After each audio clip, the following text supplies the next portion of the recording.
I gotta say, Canada's plan for a new sovereign wealth fund. Yeah, not really a sovereign wealth fund. At least, not like any I've seen before. This is not a sovereign wealth fund. It doesn't seem to be a traditional sovereign fund. Because when I hear Mark Carney announce the creation of a sovereign wealth fund, I think giant piggy bank stuffed with coins and cash and oil profits plugged right into the stock market, where compounding returns supercharge all that money and Canada gets rich.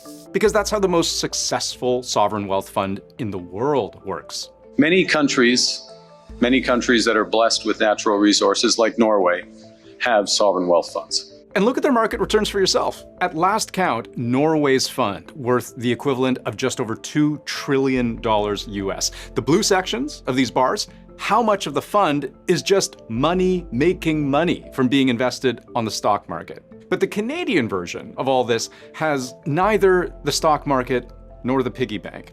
I say no piggy bank because, unlike Norway, which runs annual budget surpluses each year, Canada runs deficits. The government's deficit ballooned to close to $62 billion the last fiscal year. This year, it rings in at $78.3 billion.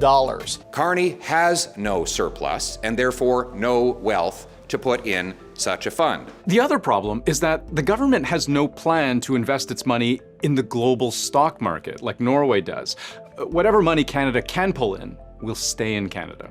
The fund will invest in key strategic Canadian projects and companies. It's gonna be creating jobs. It's gonna support innovation.